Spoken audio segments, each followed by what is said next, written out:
Hello everyone, today we talk about the 532 Nika revolt. It's gonna be, a relatively simple video as basically it's focused exclusively on the event. So I will try to add rather a bit of context to this, that we made randomly but still consistent, in fact many videos about the Justinian era for many reasons. We've seen it both general Byzantine history, seen it for Justinian army, the history of law with the codification of the Corpus Juris Civilis, and so on.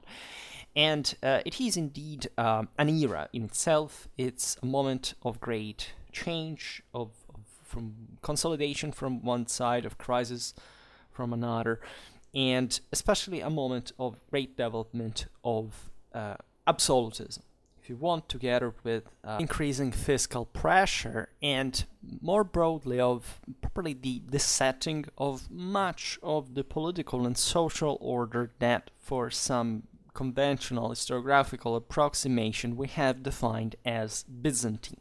Right? I made already enough videos explaining what the term, so there is properly in fact a Byzantine history playlist, and as you know, I'm actually fully pro-Roman use it, right, of the term. Like I don't believe there was a Byzantine or anything. So that's apparently the only thing that people can point out in an historical discourse whenever talk about Byzantine history without realizing that still the greatest experts in the world in the topic call themselves still Byzantinists, perfectly knowing that it's an approximation. But for lots of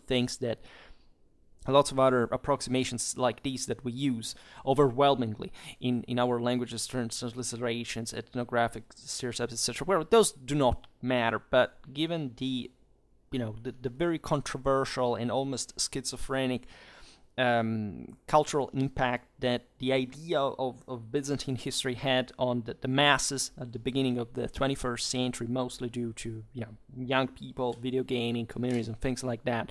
That's apparently now some of the most critical topics that you want. It's really a non-problem, right? And if somebody has this, there is something serious far beyond the terminological question.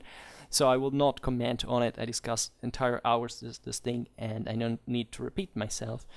But in all the romanity that you can see here, indeed, there is a reason why we start using the term Byzantine to define a specific, in fact, type of culture, of community that has a lot to do with autocratic government, with absolutely, and I know that these are topics that also I received sometimes some feed about this, saying, no, it's not true. There was kind of popular participation. It was still like a freedom. No, it wasn't.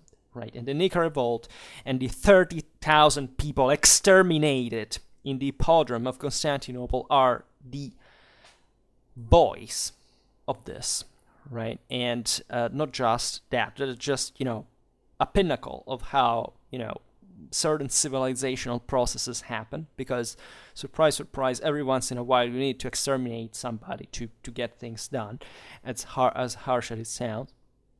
Those people were absolutely not voices of freedom or democracy, of human rights. They were just 6th century people that in mindset are, for our moral standards, some of the most I don't even define at that point, because I don't believe that.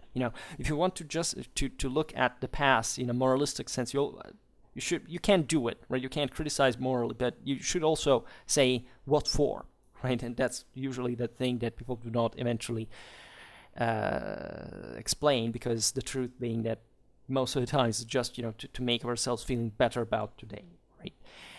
The truth, though, is that as always, popular masses as such, and also look at the Clausewitz in Trinity and what corresponds to the people, right, in society, in the Trinity, to in terms of capacities, etc., are some of the most radically violent, oppressive, anti-democratic, and fundamentally unintelligent elements of the community. when especially they go in herd, right? We know this anthropologically, psychologically, sociologically, right? Herd mentality is a problem, right? Especially when these things go, as always, a strong political character. The prefrontal cortex shut down. You just follow the road, right? And the thing develops by itself. This is just a memento to anybody who thinks that things like totalitarianisms, dictatorships, and authoritarian regimes can exist independently from the support of the people. All the totalitarianisms and dictatorships and authoritarian regimes and consequent genocide and racial discrimination and oppression, etc., are possible exclusively because the decisive moral forces of the people are from the side of the tyrants. Right, so don't ever believe that the history of mankind is dotted by some evil, terrible guys that popped out of nothing, right? Without cultural background, without popular support, without anything, and it's their fault, man, because those men were just going there fighting, dying for their own country, right? The true hardcore traditional values of that good old times. Yes, good old times where people like slaves were not even recognized as human beings. All right, and equally, like in the 20th century, look at I don't even have to point out examples about genocide, racial discrimination to make you understand what I mean. So this is, in a nutshell, what most of history of mankind is. So when you look at the Nika revolt, you have first of all to understand that this was just a section of the people of Constantinople. The whole thing was like half of the city went destroyed during these riots, right?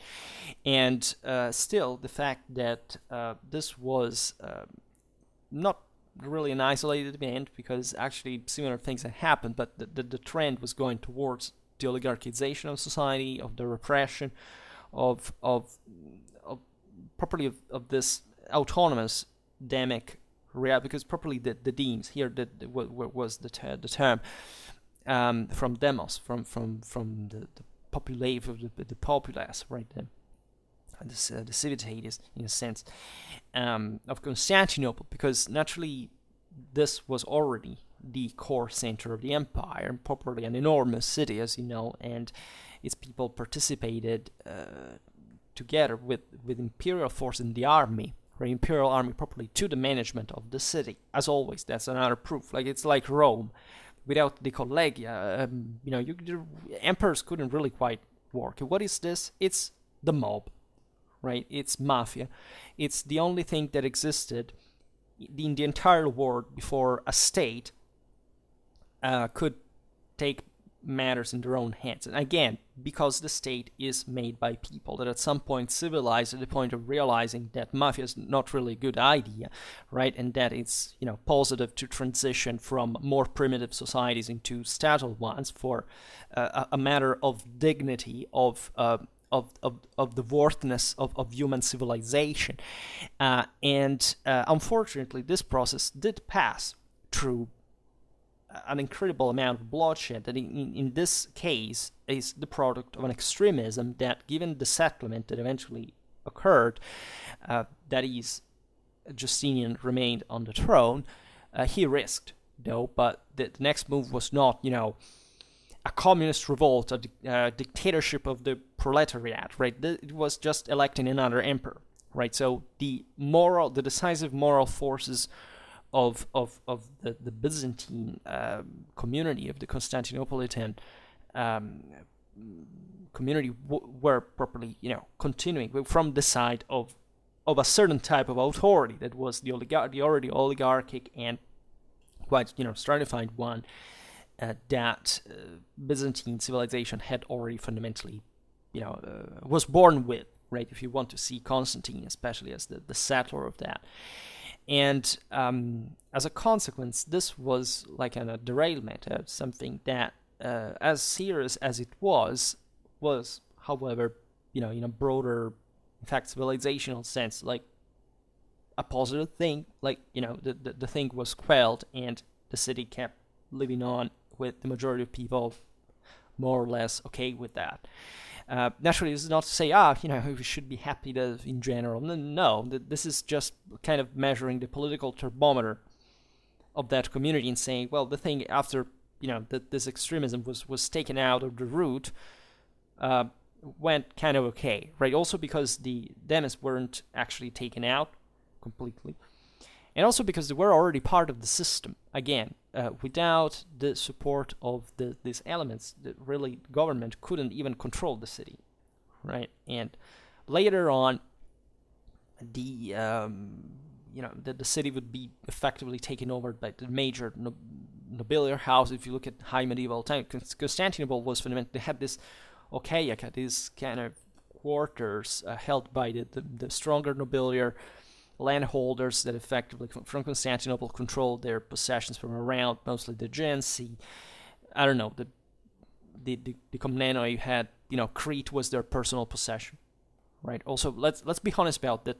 At that point, the Byzantine Empire was exclusively Constantinople. You don't have to think that a person like in Greece or, in Asia actually liked to be there. Like they were just controlled by these people. Of course, they provided stability. Again, without that support, there wasn't. But if they had a chance for autonomization for certain local, driving away. Look at Thessalonica. Look at even other Monemvasia or those centers that had the moral force, in fact, to kind of do something on their own without even, however, quite escaping the grip of the overwhelmingly powerful capital, until at least it wasn't conquered by the Crusaders.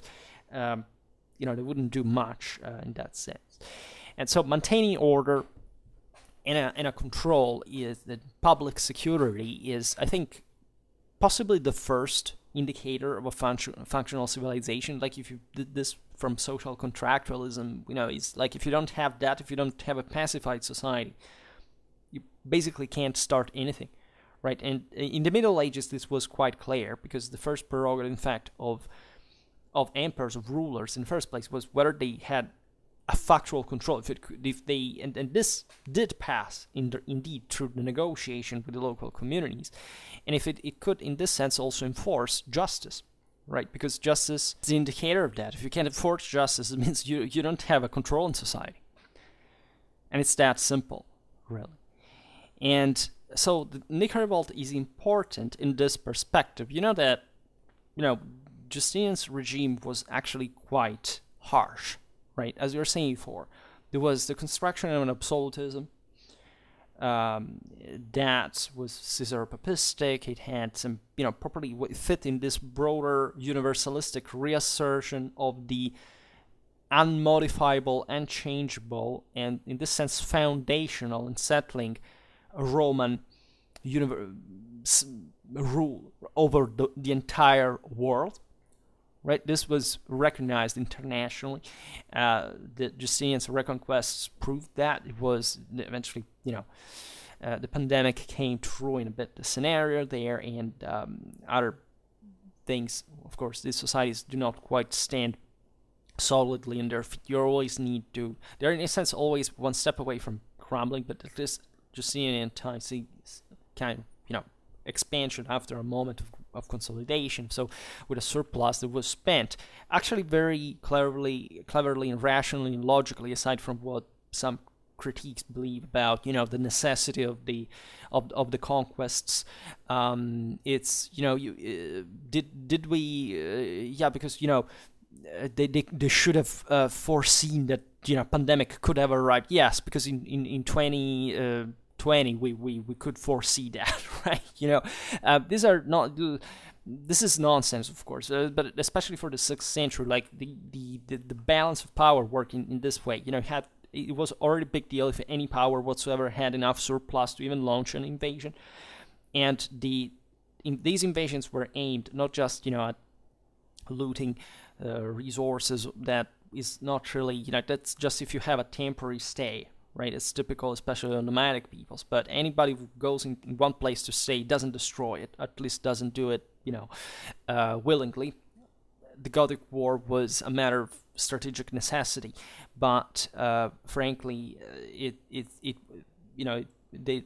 even there, as the Byzantines in the first shot had already conquered the whole Italy, and just they mismanaged the thing for political reasons rather than any military or strategic shortcoming, and things would have gone differently, but that's a wholly different thing. We made a lot of videos really about the Justinian Reconquest, but in general, it's about creating this distance, right, between the core lands of your own dominions, so that they can prosper, and extending the frontier, so that the troubles will happen there and not in your core lands or closer to that. And it's not really a structural or material problem.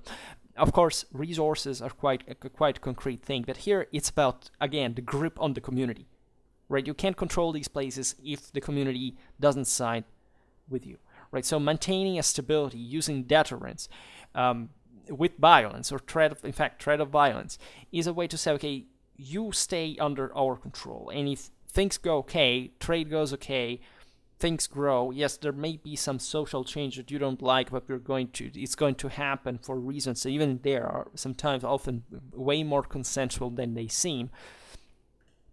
And in the meanwhile, we'll try to keep this thing going on, and hoping to have enough surplus for when the next crisis happens. Right. This, however, as you know, didn't end quite well in general, this was before, actually, the Nika revolt was before the major conquests, but still, wars had already been waged consistently. It was in general, high fiscal pressure, which is typical of Byzantine, statalism, its bureaucracy, the way properly, the administration worked, right?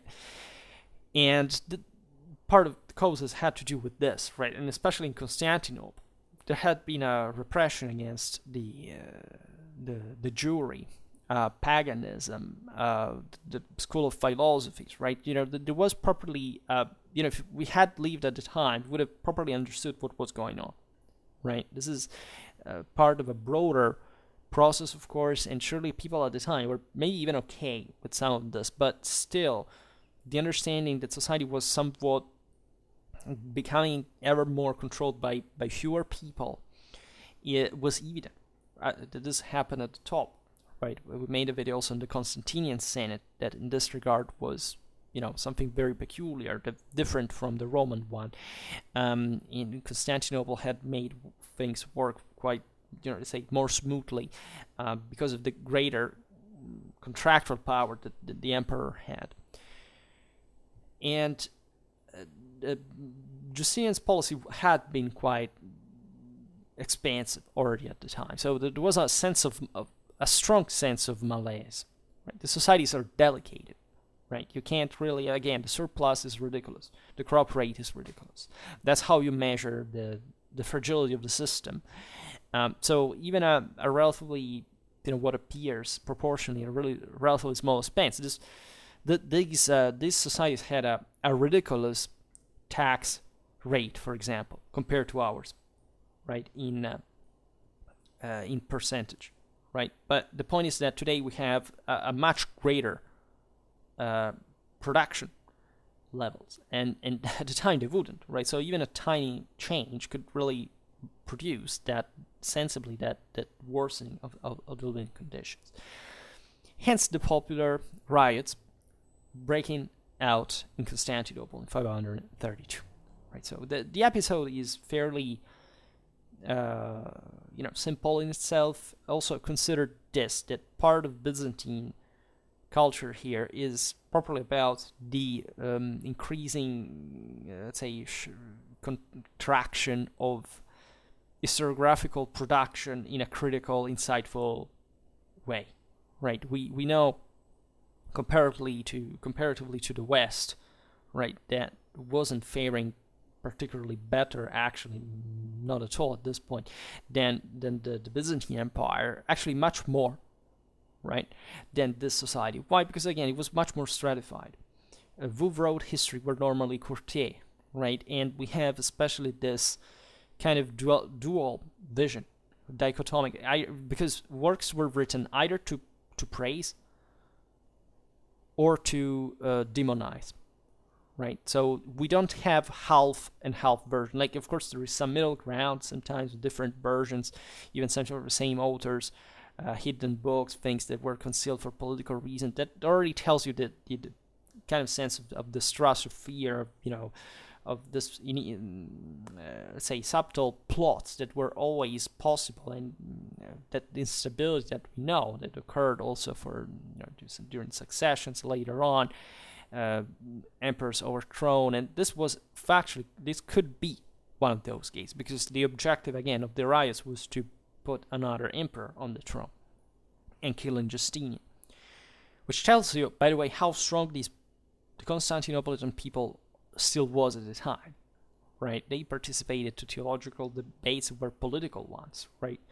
At that time, you're not like a Republican or a Democrat. You're either pro, whatever you think about the nature of angels or not, right? But it's still concretely tied to real balance of power. In fact, people criticized, the Byzantines were just, absorbed, self-absorbed, and dreaming. And actually, that's an ideological vision, right? It plays on the stereotype of the decadence of this empire. That doesn't matter the fact that it went on for 1,000 years after, the fall of the West, and that the Roman Empire was actually never failed before. It's actually a myth, never existed as such. But properly, that was the level in which politics was played, because it depended concretely on this. Behind the demes that were essentially the sport factions of revolving around the squad, the racers of the hippodrome, in fact, in this sense. Then most famously the greens and the blues. There were also the whites and the reds, but fundamentally, originally at least, and also in other cities, by the way, of the empire. But these were, the greens and the blues were essentially the most important ones, right? It was a dual block. They call it here, either it's like right or left, right? Liberal, conservative, but also much more shaded, as always, and intersected. And they effectively reflected the entire society, because they were paid by the nobility, as always. The people by themselves never do, and they don't have often the tool to do anything on their own. They need to be supported, fed, literally or also ideologically, and by someone, right? And this someone in this case were the senators, the noblemen that would have liked to overthrow Justinian, and that had effectively organized these riots by supporting the two factions. And so the greens and the blues were, since the 5th century, already very political, right? They had spread, in the sense, also in other cities from the capital as those specific orientations in the other centers of the empire, as a sort of parties that were militarized. As we were saying before, these were the mob, right? Because again, cities were ruled by the mob, over which the central government floated. It was a clientelar relation, right? Based on any pre-Aristotle society is corrupted, doesn't work differently than that, right? And this has very few to do with alleged decadence or whatever, right? There are much broader, complicated dynamics that bring to that, which means a collegium, was some of these, a demos in this sense, in the Eastern reality, was like a guild, a corporation. It had some representatives. It had armed retinues, right? These are paramilitary realities. There is a lot of hooliganism behind this, right? These are militias, essentially, non-professional troops. They are scum, substantially, right? Some of them, can't imagine what a 6th century, average Constantinopolitan inhabitant could be like, in terms of, of socio-economical, cultural background. And these were mobs. It was as we were saying before, a radical violence and physical confrontations. Riots had always gone on, in a sense. They were in part the normal the normal dialectic, like, of political debate. In these ways, the various noble factions paid these guys to fight against one another. for their own interests. They controlled parts of the city. The reason why they were powerful is that they, I don't know, they controlled a part of the supplies of the city. Like the empire had the task to secure the fact that Egypt, Palestine, Syria would keep the grain coming under control to Constantinople to feed the population, right? But when the food arrived, it was these guys who took care of the things. Like it's like Cosa Nostra, right? It's our thing, right? It's our business, right? And in international politics, didn't really work in a much different way, because of course also Constantinople, as we've seen, it was a thing on their own, right? The Egyptians, the Palestinians, or the Syrians hated Constantinople's guts, not because they had magically, for some reason. Of course, they were different in culture and language, whatever. But even their heresies, etc., were political, right? There were factions there too. Of course, there was plenty of factionalism in this regard. It was the pro-Constantinople faction, the anti-faction. This was mixed with all the local games, races, churches, groups. It was that level of clientery intertwinement you have to imagine, and violence. The most ferocious violence broke out regularly in these realities. Constantinople had the Byzantine emperors had the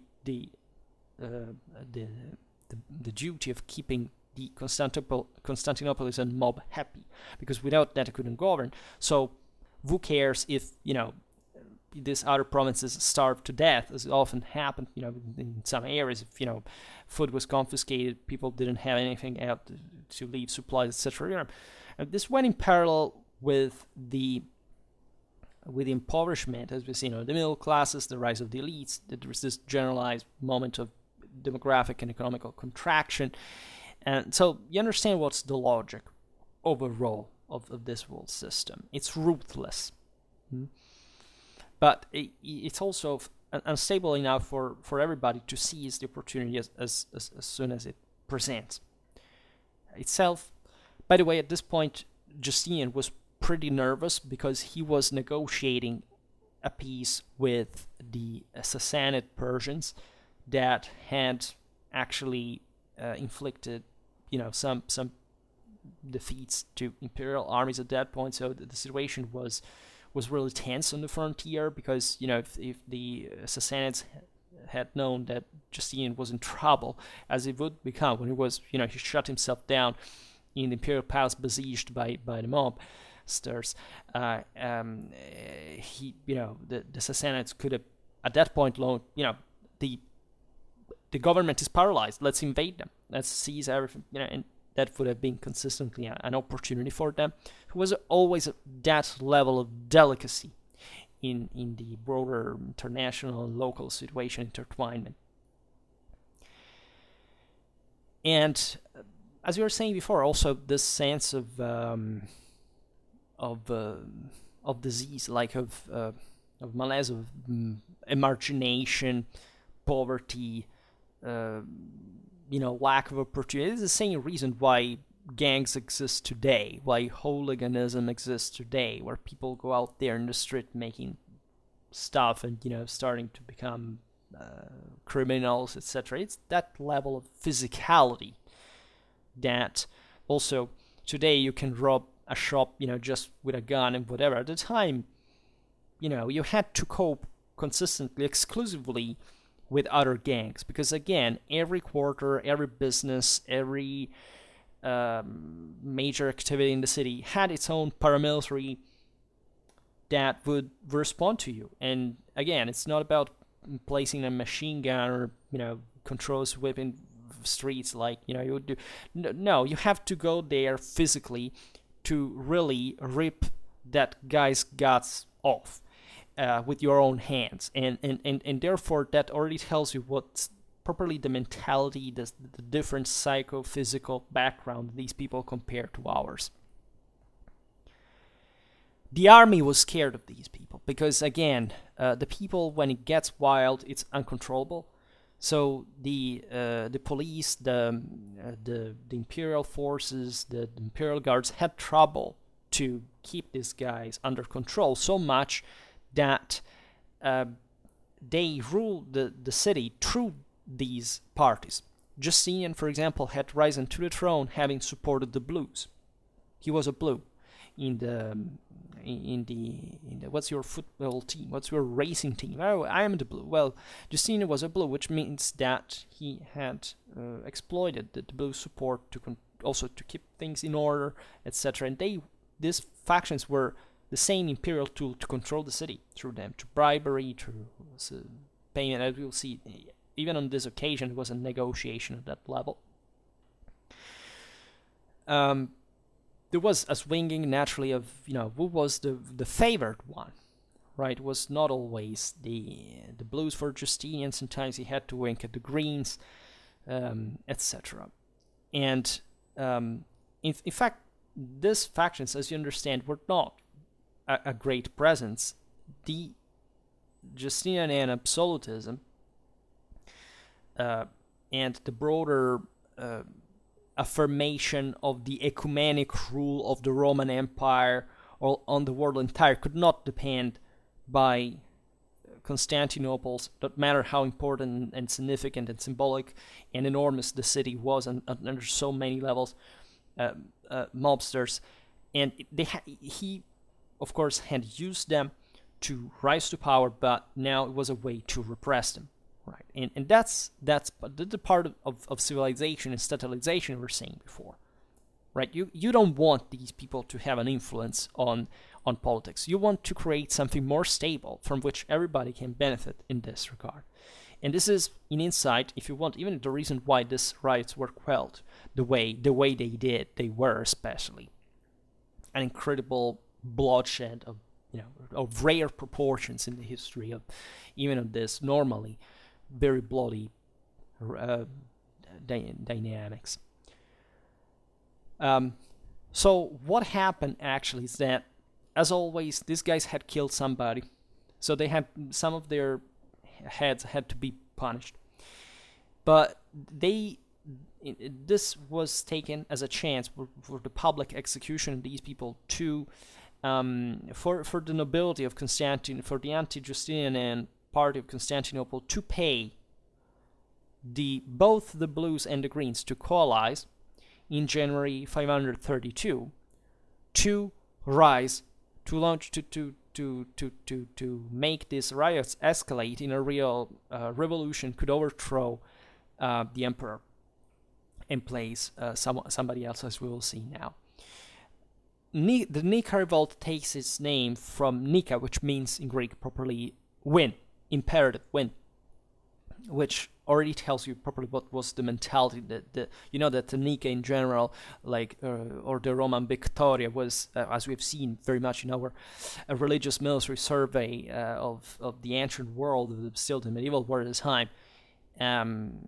The universal symbol of mankind, right? That was based exclusively from a political and moral point of view on the idea that victory was properly dispensed by the omnipowerful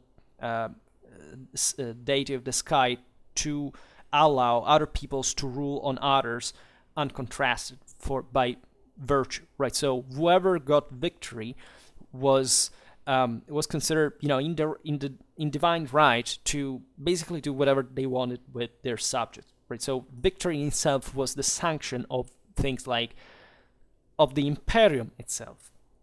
So Nika is not just a coincidence. It embodies still in this reality that was paganism was being completely suppressed. Justinian, the empire was officially Christian since the time of Theodosius the Great, but pagan temples were still open, right? As we've seen, also the famous shutting down of the philosophical school of Athens under Justinian was because that was the hub of much paganism.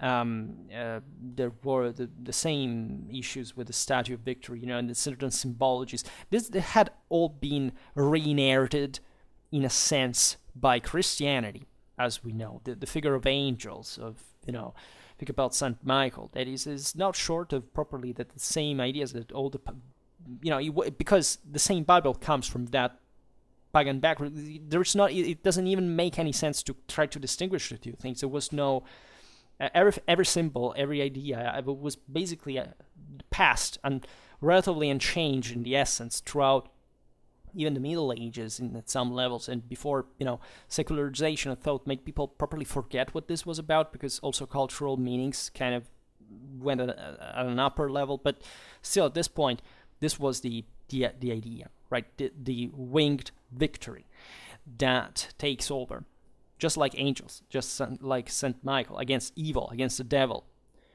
right? Against the inferior, right? The fall of Lucifer, and so Satan is an idea.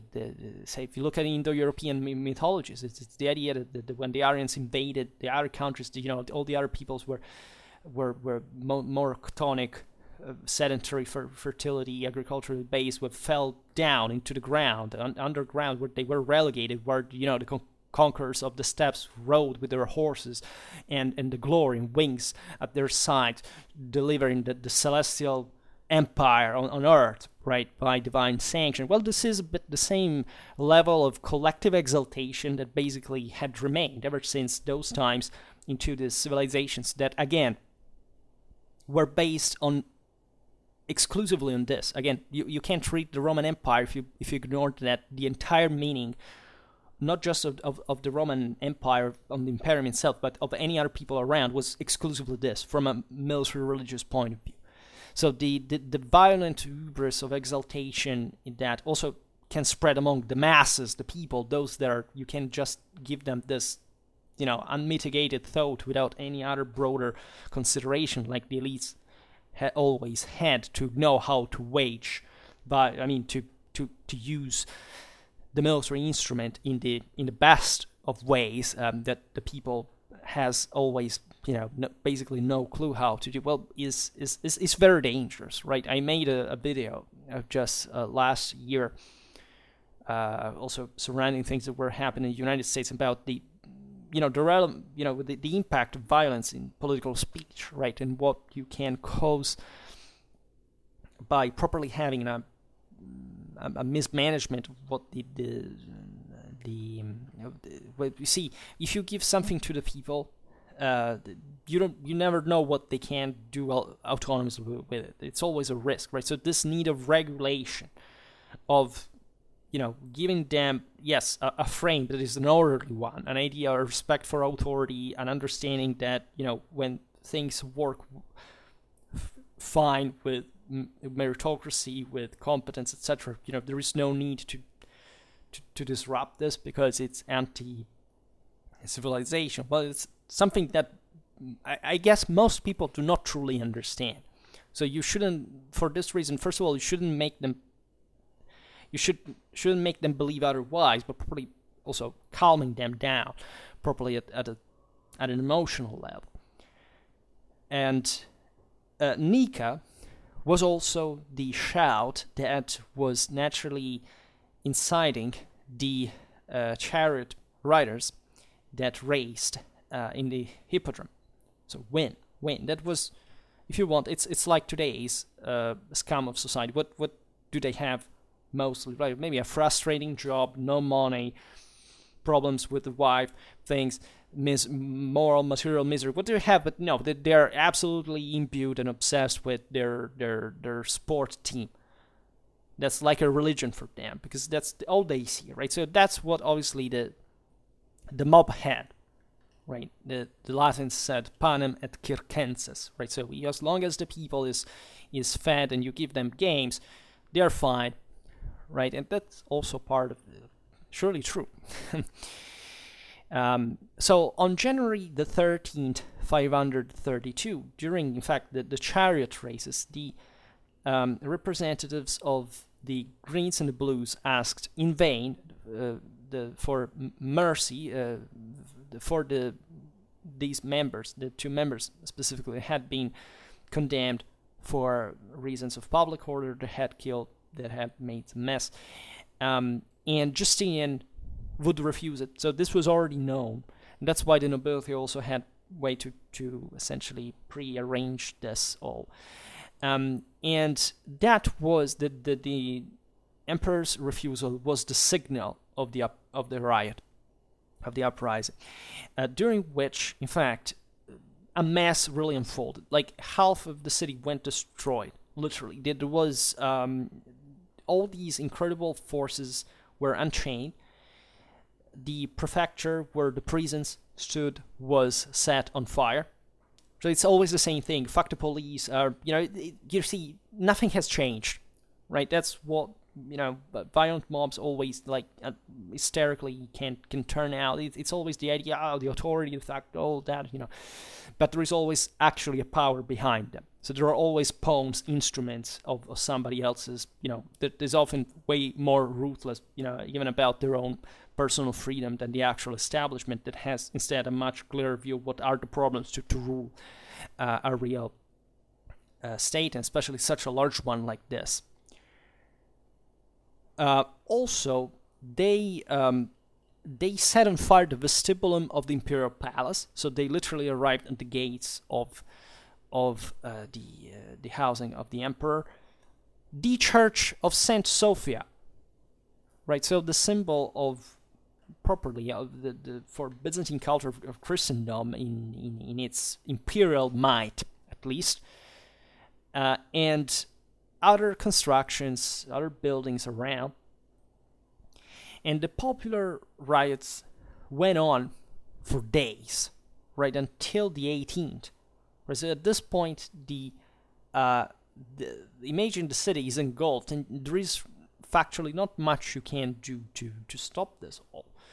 And as we were saying before, this is serious because literally they control the logistical chain.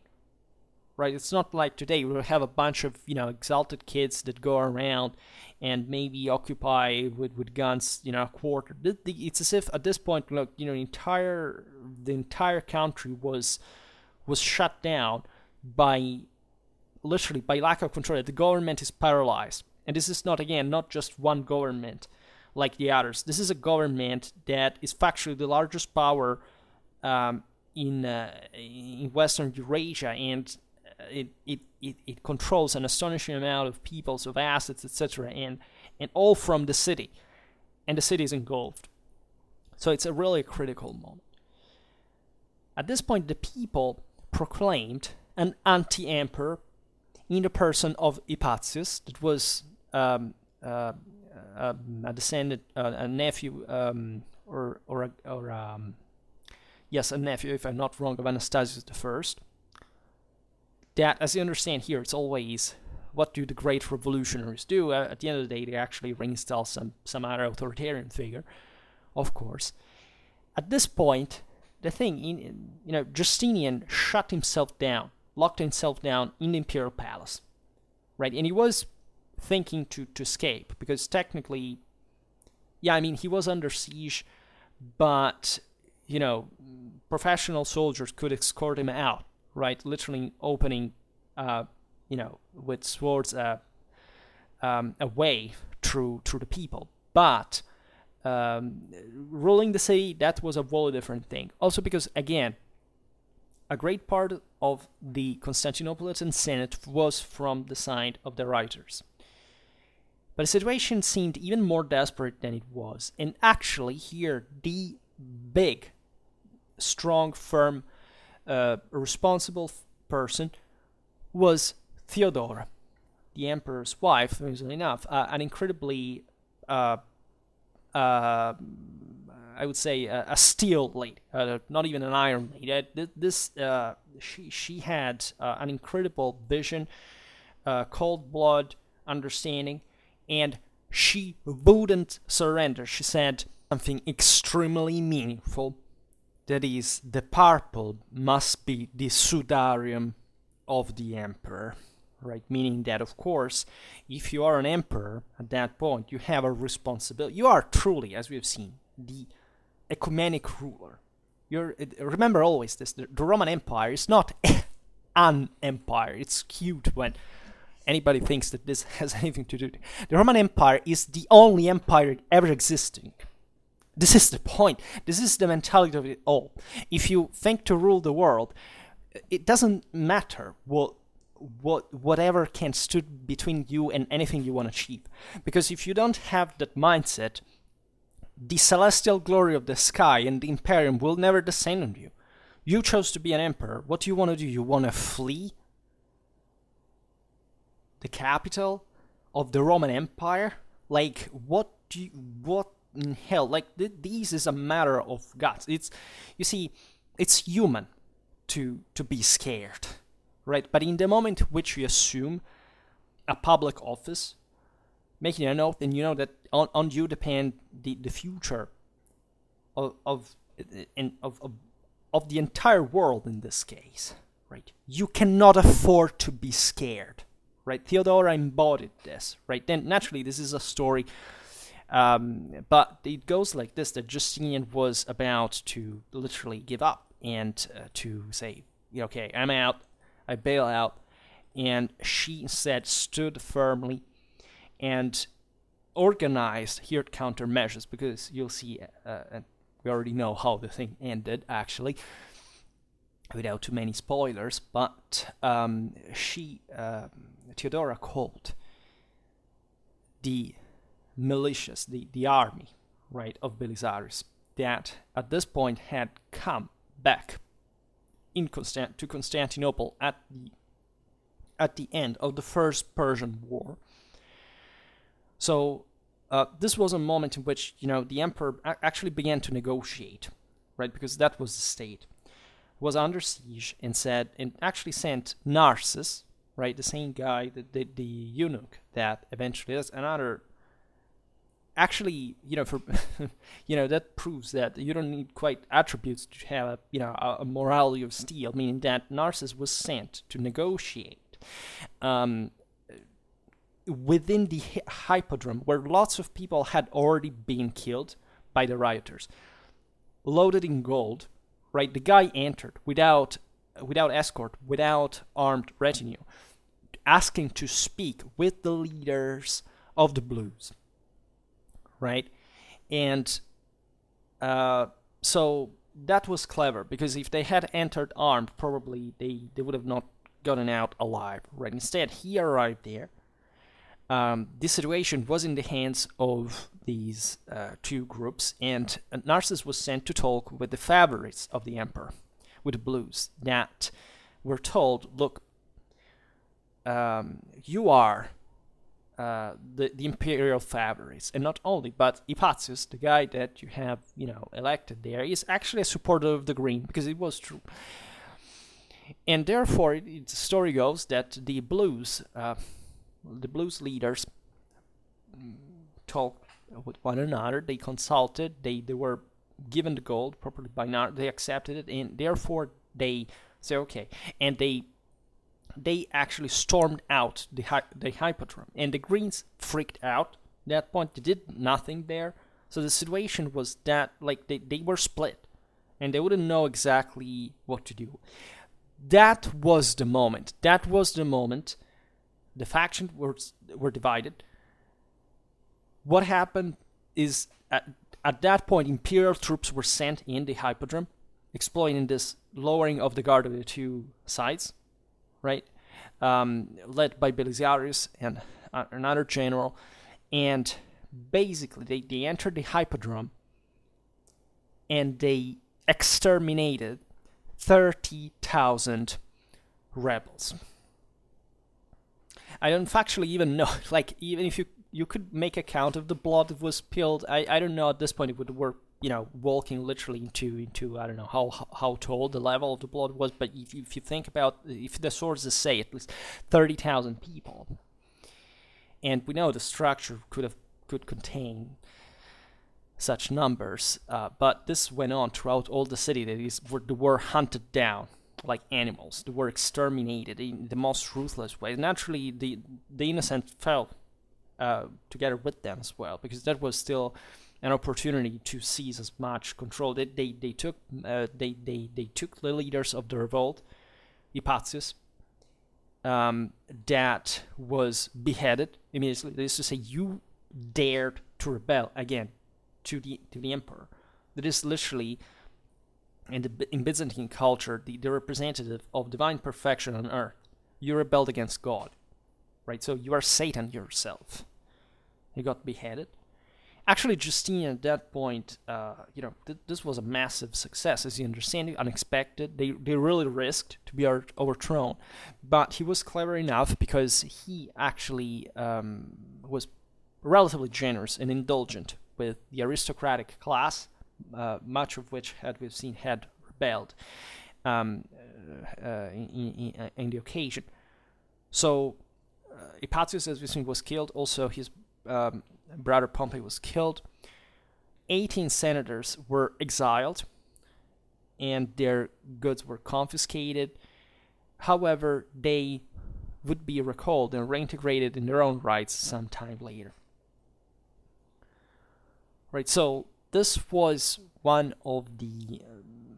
I can't think. This was, easily, like at least within the history of of Byzantine government within the city, this was probably the single greatest occasion of blood spilled in Byzantine history within the city, especially of civilians.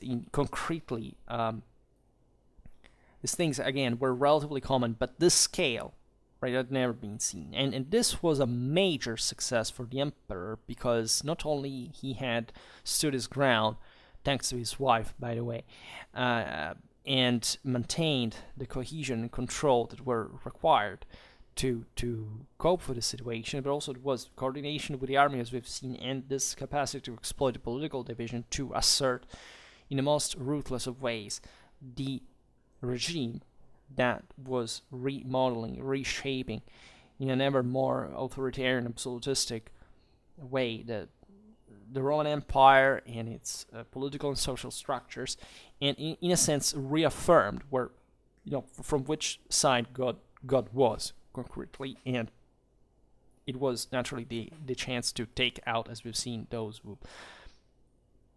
the most had created troubles. Not much aristocracy in itself at that point, but this popular base that was not annihilated, by the way, because they remained, right? They weren't killed all. There was always some kind of movement, later on some other riots, but the but properly at that point this event measured the ratios of strength between within the city gates, right? And therefore the event wouldn't quite represent itself in the same gravity, right? And the Byzantine monarchy was dramatically strengthened by this event, and lots of other ones actually that, at least properly in the autocratic nature of imperial power and of its descending, clienteles in this sense were affirmed.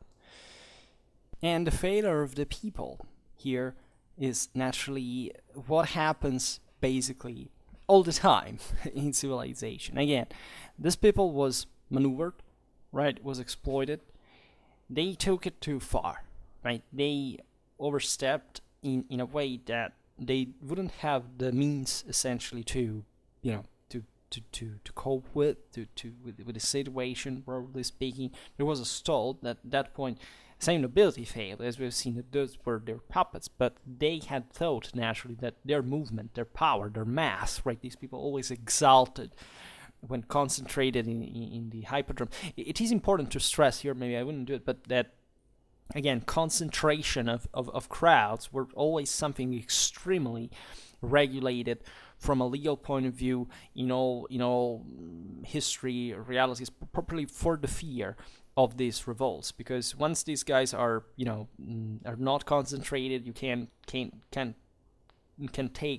of taking them out, right, relatively easily. It's a bit like it's also like yes, they can entrench in some areas, but at that point they're not out there, right? They're not making mass. You can fundamentally contain them in certain strategic points. Here, this point is said places like the Hypodrome. Say it was for other places, like for a long time the Romans wouldn't even like very much theaters and so on back in the day, because not just because it was against their warlike culture that loathed any kind of literary or it was just pure war, but properly because they feared people coming together within the city and causing this kind of.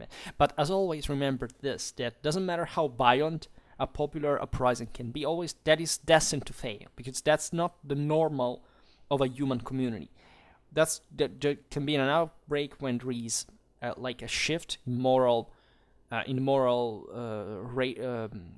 ration of power. Like there, revolutions do exist, they do happen, but fundamentally, what is following next, it's never like that same amount of raw, brutal, and unintelligent popular force that, as always, by itself has never quite accomplished anything. It's not just by being cannon and meat, fundamentally, on the battlefields, or in this kind of events. And then eventually there is always must be some regulation, some hierarchy, some command, some elite, because without that there is factually no civilization by any stretch of the imagination. So it's very easy to fuel the hopes, the fantasies, the violence, the irrationality, the emotions of a crowd, right? But eventually, this is gonna lose in a way or another. And this way, they lost badly, right? And when you see the future of Byzantine history, you realize that this was in many ways a work of civilization, because in spite of the enormous debate historiographically existing on the necessity, especially towards the 12th century, of the Byzantine Empire to kind of open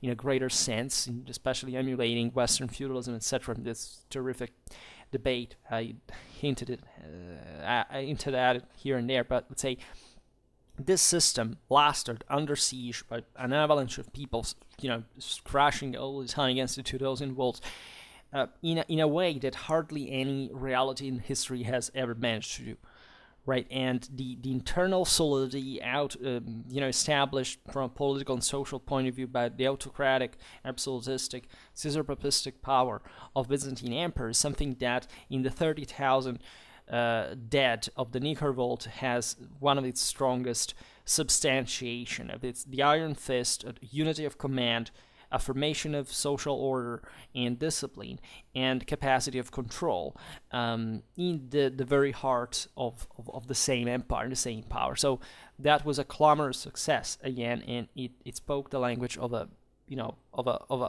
civilization that was to happen, was heading towards, without stressing too much teleological, let's say, interpretation of history, but we know that the trend since Constantinian times had been, because of all the reasons that we know, this riding the wave of the broader, let's say, stratification of society and monarchization of power, properly for the sake of the existence, the survival of the same state, which in the case of the Byzantines succeeded in spite of the amputations, especially after the time, the Islamic invasions, all this major territorial losses. But again, in that case, for example, in areas that had been quite troublesome, also properly from a political point of view, in these main city centers and their mobs, etc., such as Alexandria, Jerusalem, Antioch, etc., that were more distant. But still, the core of the empire managed to exist anyway, right? Because to such a huge crisis, you can hardly survive if there is